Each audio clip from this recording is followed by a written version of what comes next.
warahmatullahi wabarakatuh.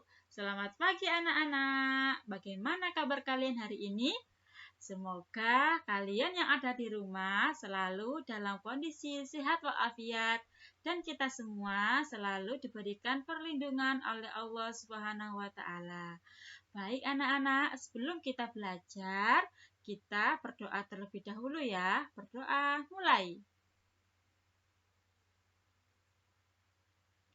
Berdoa selesai. Anak-anak, hari ini kita akan belajar tema 1, indahnya kebersamaan, subtema 1, pembelajaran 4.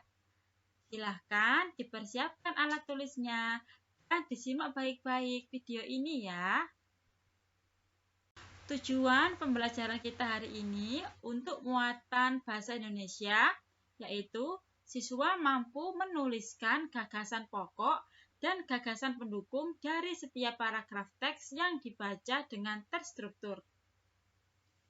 Tujuan pembelajaran PPKN, siswa mampu menjelaskan pentingnya sikap persatuan dan kesatuan dalam keberagaman dengan terperinci.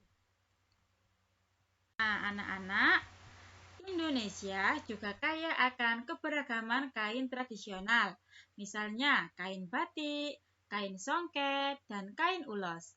Jenis-jenis kain tersebut merupakan kekayaan budaya bangsa. Ayo kita cari tahu lebih lanjut.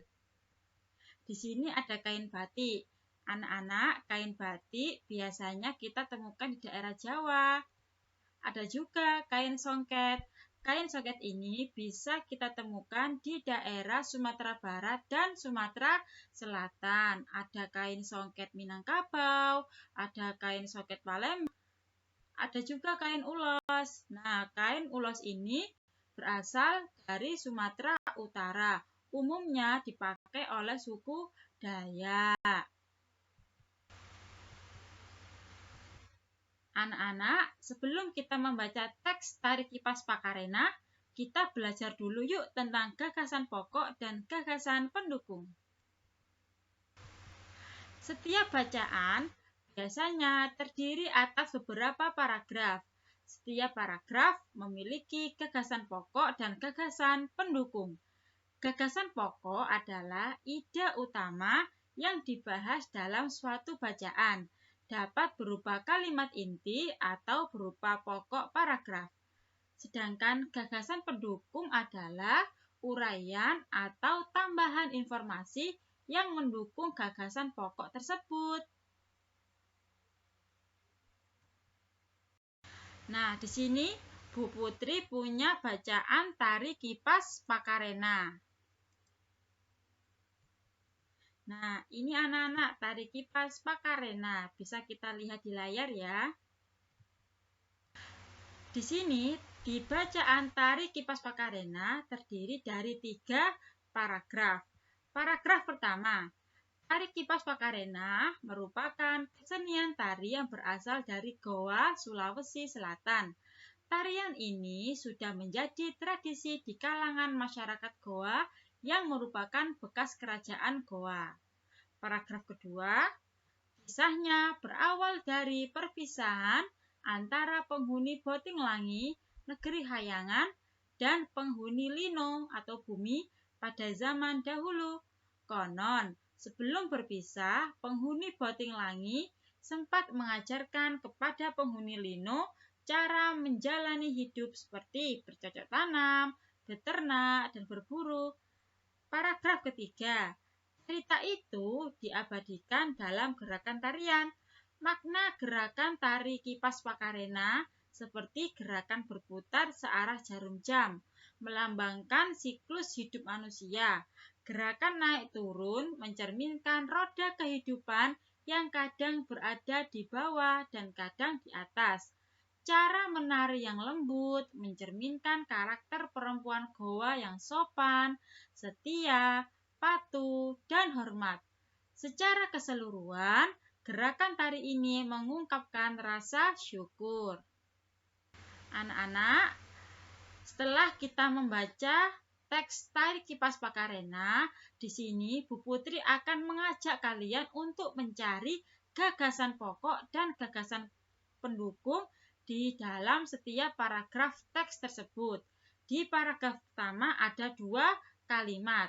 Kalimat pertama adalah tari kipas Pakarena merupakan kesenian tari yang berasal dari Goa, Sulawesi Selatan. Nah, anak-anak, ini adalah gagasan pokoknya.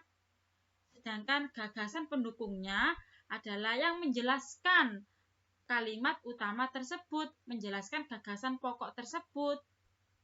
Tarian ini sudah menjadi tradisi di kalangan masyarakat Goa yang merupakan bekas kerajaan Goa.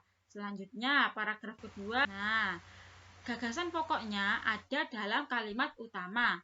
Kisahnya berawal dari perpisahan antara penghuni Botinglangi atau negeri Hayangan dan penghuni Lino bumi pada zaman dahulu. Gagasan pendukungnya ada di kalimat kedua yang menjelaskan lebih lanjut kalimat utama tersebut, yaitu konon sebelum berpisah, penghuni Botinglangi sempat mengajarkan kepada penghuni Lino cara menjalani hidup, seperti bercocok tanam, beternak, dan berburu. Nah, anak-anak, untuk paragraf 3, gagasan pokoknya ada di kalimat utama. Cerita itu diabadikan dalam gerakan tarian. Sedangkan gagasan pendukungnya ada di dalam kalimat setelah itu, yaitu makna gerakan tari kipas Pakarena seperti gerakan berputar searah jarum jam, melambangkan siklus hidup manusia. Nah, kalimat ketiga, gerakan naik turun mencerminkan roda kehidupan yang kadang berada di bawah dan kadang di atas. Kalimat yang keempat, cara menari yang lembut mencerminkan karakter perempuan Goa yang sopan, setia, patuh, dan hormat.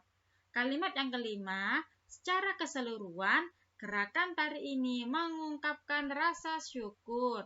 Nah, dari kalimat yang kedua sampai kalimat yang kelima ini adalah gagasan pendukung dari paragraf 3. Jadi anak-anak, di setiap paragraf itu pasti ada gagasan pokok dan gagasan pendukungnya.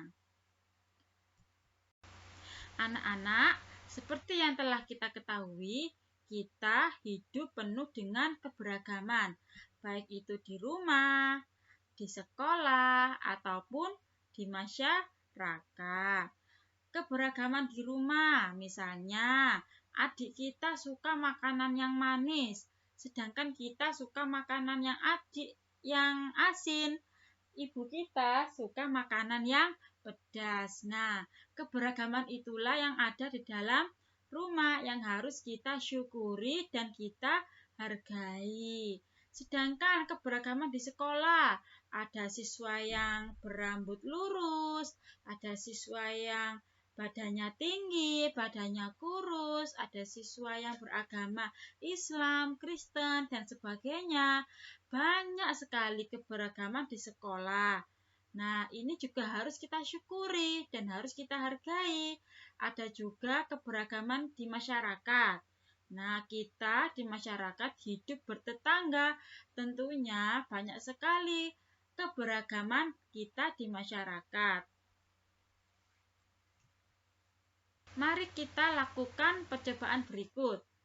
Ambil sebuah sapu lidi. Cabut sebatang lidi dari sapu tersebut. Cara yang kedua, gunakan sapu dan sebatang lidi tersebut untuk menyapu dan bandingkan hasilnya.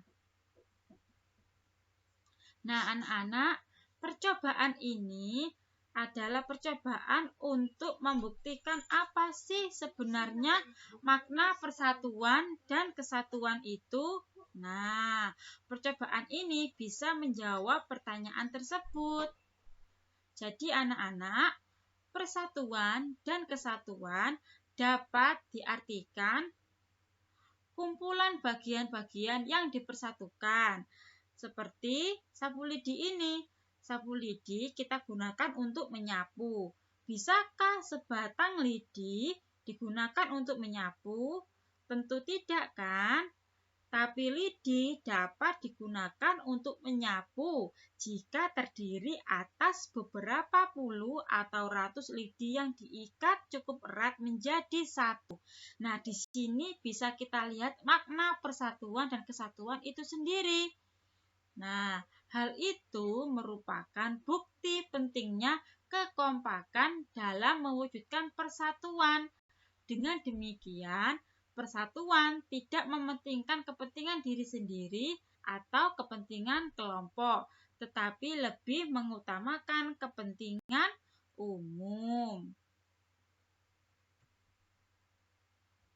Jadi anak-anak, kesimpulan dari percobaan sapu lidi tadi adalah yang pertama, bersatu membuat kita menjadi sebuah keluarga, masyarakat, dan bangsa yang kuat. Yang kedua, bersatu dan bekerja sama dapat memudahkan dan mempercepat pekerjaan agar pekerjaan tersebut cepat selesai. Nah, ayo kita temukan contoh-contoh lain sikap persatuan dan kesatuan dalam keberagaman. Di sini Bu Putri memiliki 2 kolom, yaitu kolom sikap menunjukkan persatuan dan kesatuan. Kolom selanjutnya, sikap tidak menunjukkan persatuan dan kesatuan. Kita isi satu persatu ya anak-anak. Sikap menunjukkan persatuan dan kesatuan apa saja? Ayo, yang pertama, hidup rukun dengan semua orang. Yang kedua, saling menghargai walaupun berbeda agama, suku, bahasa, ras, dan lain-lain. Yang ketiga, saling tolong-menolong antar sesama. Yang keempat, melakukan musyawarah untuk mencapai mufakat. Ini adalah sikap kita yang menunjukkan persatuan dan kesatuan. Selanjutnya, sikap tidak menunjukkan persatuan dan kesatuan apa saja? Yang pertama, mengejek orang lain, tidak menghargai, ya, tidak bisa bertoleransi dengan sesama, bertengkar karena berbeda pendapat dan ingin menang sendiri, lalu menjelek-jelekkan suku bangsa dan agama orang lain. Sikap ini yang harus kita hindari dalam kehidupan bermasyarakat ya anak-anak. Ya, karena sikap ini adalah tidak menunjukkan persatuan dan kesatuan. Anak-anak, itu tadi penjelasan Bu Putri untuk materi hari ini. Jika ada pertanyaan, bisa kalian tanyakan ke Bu Putri lebih lanjut. Terima kasih untuk hari ini anak-anak. Jangan lupa untuk di-subscribe channel YouTube sekolah kita. Jangan lupa like dan komen ya. Sekian, wassalamualaikum warahmatullahi wabarakatuh.